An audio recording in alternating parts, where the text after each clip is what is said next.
There's a Mongolian proverb that says, once you have locked your door, you are the emperor in your own domain. In today's video, we will be continuing a discussion we started last week, the power of your mind. This is part 2, where we will be talking about 4 keys or ways to unlock the power of your mind.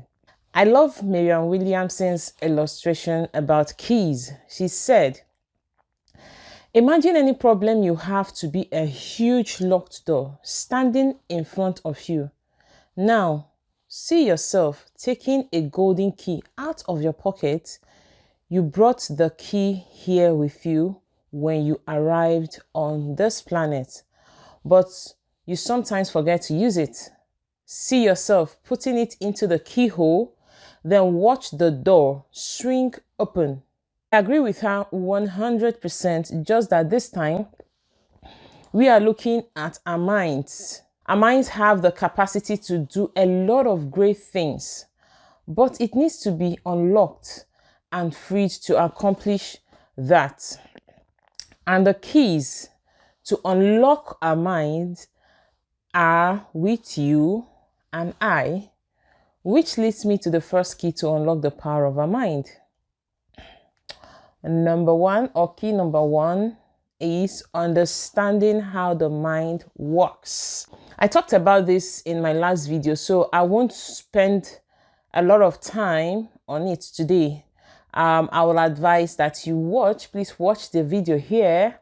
However, I'll mention the 2 most important things that you need to know, which I also said in that video and expatiated on it. The first thing you need to know is that our mind works with information. And the second thing you need to know is that the mind is in 2 parts, the conscious mind and the subconscious mind. To get all the information and expository on this key number 1, please click on the link above. Wisdom is profitable to direct, but in all you're getting, get understanding. When you understand how something works, it will be easier to use the other or to do other things. If you don't understand how your mind works, forget it. Even if you have the other keys, you may not know how to use them. Okay, so it is very important not to neglect key number 1. Go back, watch the video, and then come back to key number 2. Key number 2 is the power of presence. The power of presence simply means being present with yourself in spite of whatever is happening. In spite of all the noise around, you are able to knock those things out and connect with your inner self. Now, our brain receives a lot of communication signals per second, every 24 hours in a day, every 7 days in a week, and every 52 weeks in a year, and 365 days. Some people will call it 247, 365, right? Okay, so now imagine our brain getting so much signals. This feels like chaos, and it all comes from the outside. I mean, all this noise, all the whatever signals our brain gets comes from outside. In the midst of this noise, you must know how to retreat and be in sync with your core. It is very important because all the noise, all the chaos are coming from outside, and what makes us, it's on the inside. So we must be very careful not to give room to all these things coming outside. That is why you really need to get to key number 1. Okay, you really need to get to key number 1 to understand this. So you need to be in sync. You need to withdraw. You need to retreat. You need to come back to yourself, to your core. Be in sync with your core. Okay. So this many signals going on in our brain is what causes stress, confusion, distractions, frustrations, lack of trust, lack of faith, doubt, fear. Name it, you can add yours. Okay, this noise that we hear from outside causes all these things. However, there's good news. You can block out all the noise. You need to block out all the noise and be present with you. Yes, you, your conscious mind. I want to point something out here. Just 5% of your conscious mind, or rather 5% of what happens to you as a person, is connected to your conscious mind. 95% is connected to your subconscious mind. But what happens in your conscious mind goes a long way to determine what happens in your subconscious mind. Go back to key number 1. Now, this key unlocks your mind to focus. It unlocks your mind to receive the right information. It unlocks your mind to awareness. It unlocks your mind to see the true picture of things. This is very important because if you get it wrong here, you will get it wrong all over. But when you get it right, you will discover so many things, which might include what you thought you needed before may become inconsequential. The spirit of a man is the candle of the Lord. So you need to guide that candle right, and you can only do that when you are present. When you are present, you get to start understanding what you want. You connect with your authentic self.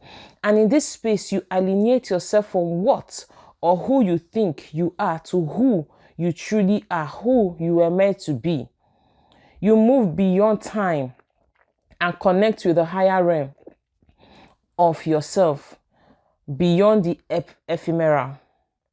In this realm, you receive clear messages of high frequencies, which could be ideas, answer to a problem, a revelation, rhema, answer to prayers, whatever it is. It is in this state that you connect to get into that realm where you get solutions to your problem. Some get to this point through meditation, prayers. Some even do get theirs in the shower, the toilet, anywhere that is okay for you, to connect with yourself. Don't only pin it, to a particular place, no, or a particular circumstance or a particular thing. All these things I just mentioned now might be different ways that you could connect to yourself. So you need to know your space to best connect to your core.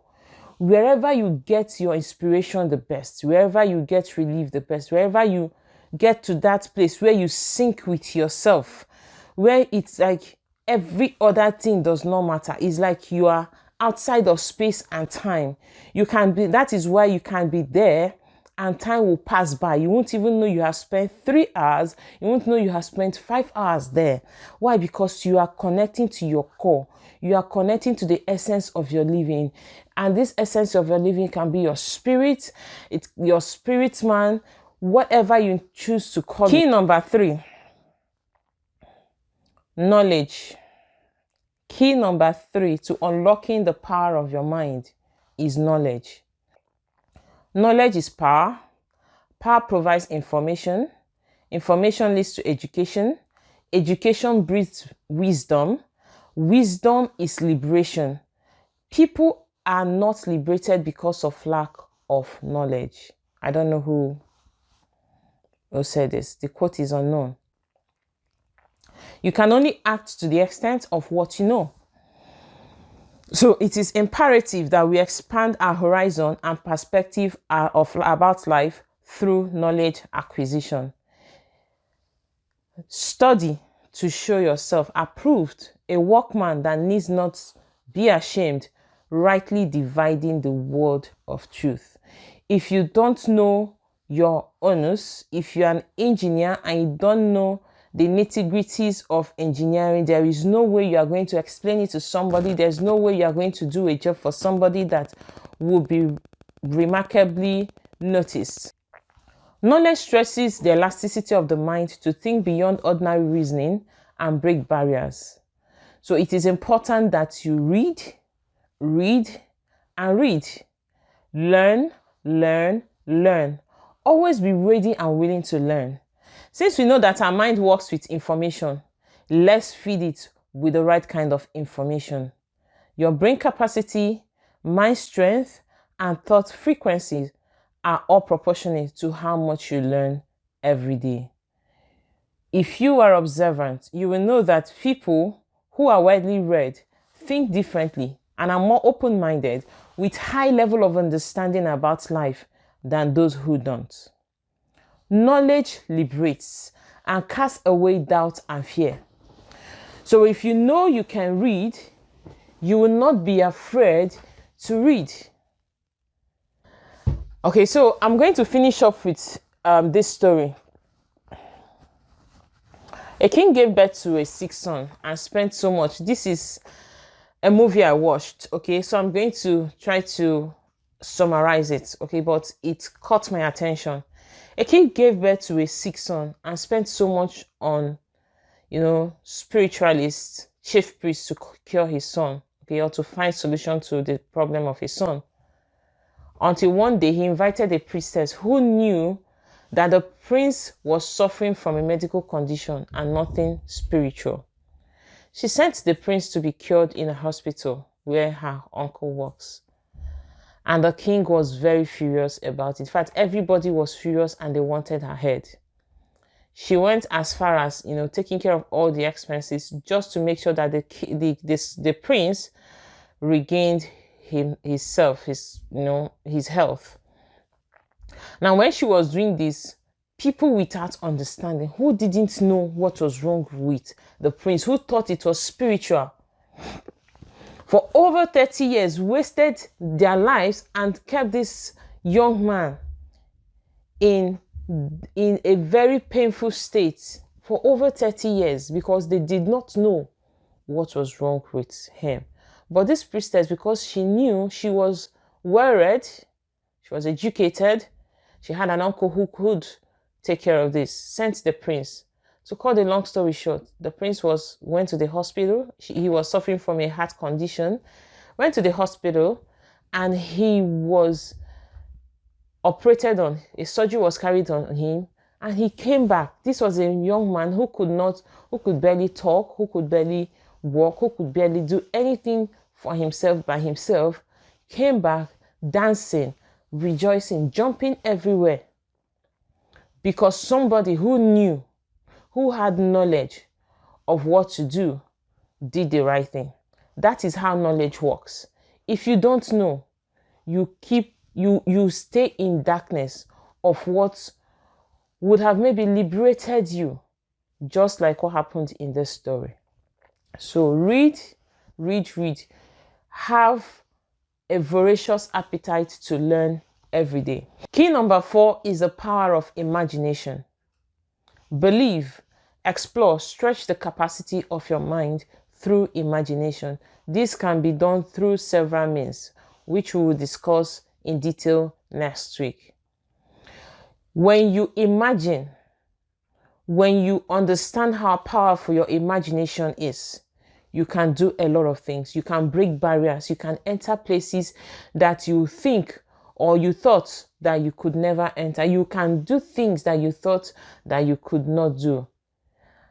If your faith is as little as a mustard seed, you can say to this mountain, be thou removed, and it will be removed. That is how imagination works. It expands your faith. It builds your hope. It opens your eyes to see a lot of things. And that is why we are going to talk about it more next week. So don't forget to subscribe and click the notification bell. Never be afraid to be adventurous with how far-reaching your thoughts can be. This key, you must know, will not work well if you do not use the first 3 keys well. I guess there's no more excuse for whatever it is that we might see is the reason why we are not achieving certain things in life. We have the keys to what we desire now. The question is, are you ready? Is your desire a wish or a goal? If it is a goal, you will move from dream world to action steps. And the action steps are what? Make good use of the 4 keys that we mentioned today. What is it going to be for you? You are unstoppable except you stop yourself. That means nobody can stop you except you. I'll see you same time next week. Bye.